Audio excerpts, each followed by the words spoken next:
We will, of course, listen very carefully to that debate, and I will be very happy to meet my right honourable friend to discuss this further. Jeremy Corbyn.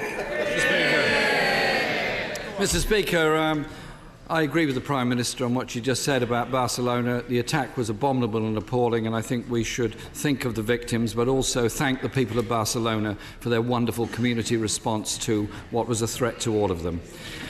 Mr. Speaker, I hope the whole House will join me in thinking also of the victims of the terrible floods in Bangladesh, Nepal, India, Sierra Leone and Texas, and obviously our thoughts are with those facing Hurricane Irma in the Caribbean as we speak.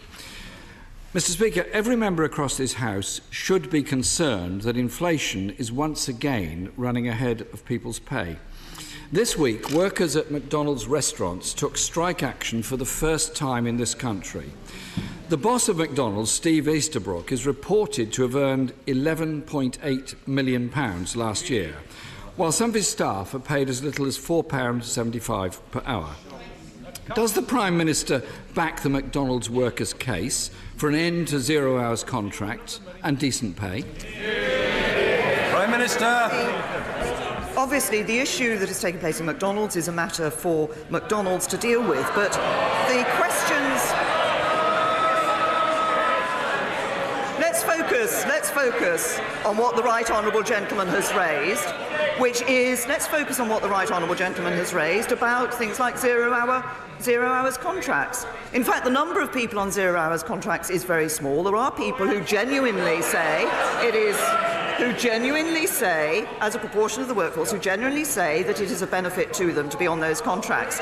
But for 13 years, the Labour Party was in government and did nothing about zero hours contracts. It is this Conservative government that has put the workers first and banned exclusive zero hours contracts. Mr. Speaker, my question was about McDonald's, and the Chief Executive is paid 1,300 times as much as his staff. There are 800,000 people, approximately, in Britain on zero-hours contracts. When she became leader, the Prime Minister pledged, and I quote, "I want to make shareholder votes on corporate pay not just advisory, but binding." And she put it into her manifesto. That manifesto has now been dumped or archived, or whatever way you want to describe it. And like so much else in her manifesto, where was the tough talk on corporate greed? Was it just for the election campaign, or is it going to be put, or is it going to be put into law?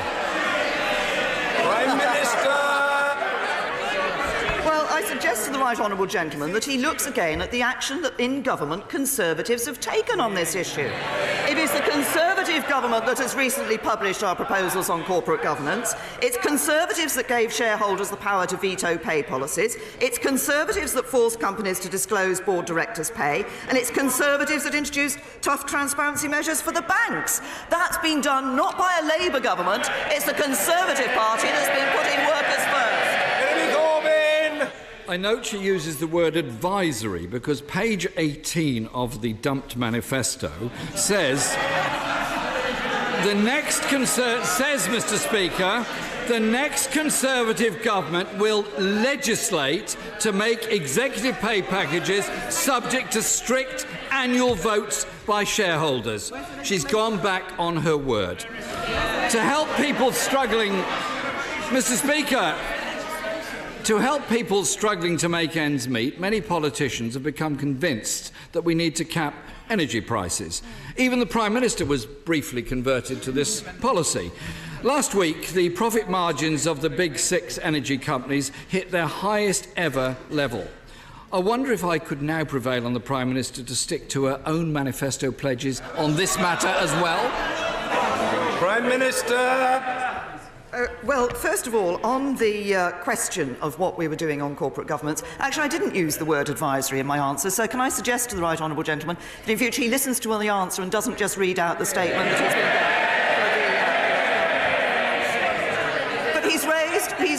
But he has raised an important issue.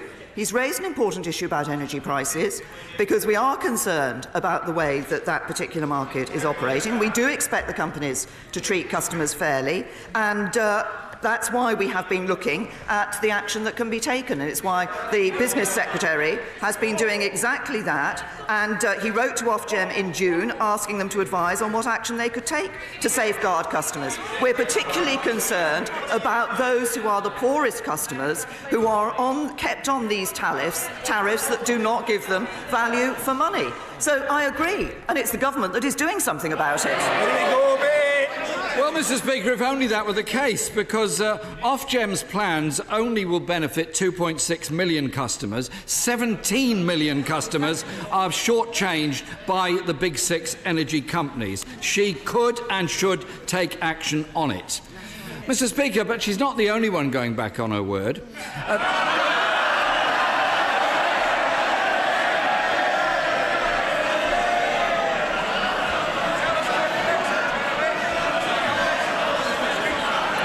When the members opposite have, Mr. Speaker, when the members opposite have calmed down a little, I'd just like to say this: at last year's Sports Direct annual meeting, Mike Ashley personally pledged to ban the use of zero-hours contracts in his company. A year on, they're still exploiting insecure workers with zero-hours contracts. Will the Prime Minister join me in now demanding that Mr. Ashley honour his words and end zero-hours contracts in all of his companies? Prime Minister! I've said it's this government that has actually taken action in relation to zero-hour contracts, unlike the Labour Party. But the right honourable gentleman talks about manifestos and people going back on their word. I might remind him that in the Labour Party manifesto there was a commitment to support Trident, our independent nuclear deterrent. Shortly after the election, in private, he told people he didn't agree with that. For years, the right honourable gentleman sat on the Labour Party benches and didn't support Labour policy. Now he's Labour leader and he still doesn't support Labour policy.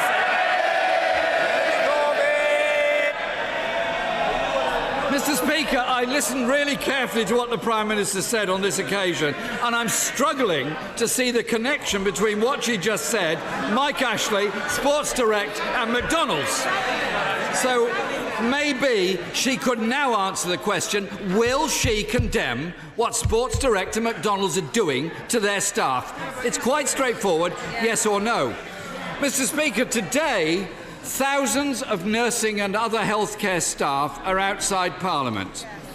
They're demanding that this government scrap the 1% pay cap. Poor pay means experienced staff are leaving and fewer people are training to become nurses.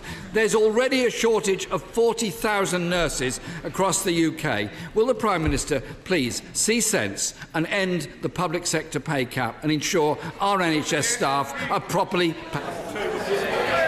Minister! We absolutely value the work of all those who work in the public sector, nurses, teachers and others, who are doing a good job for us day in and day out in often what are very difficult and harrowing circumstances. It might be helpful if I remind the House as to where we are on the issue of the pay review bodies and public sector pay, because there are two pay review body reports for 2017-18 still to be published and for the government to respond to for police and prison officers, and that will happen shortly. And then later, as always happens every year, later in the autumn we will publish the framework for 2018-19, and we'll continue to balance the need to protect jobs, the need to protect public sector workers, and the need to ensure that we're also protecting and being fair to those who are paying for it, including public sector workers. But I say to the right honourable gentleman that what we have seen from what he does in this House and outside this House is consistently stand up and ask for more money to be spent on this, that and the other. Now, he can do that in opposition.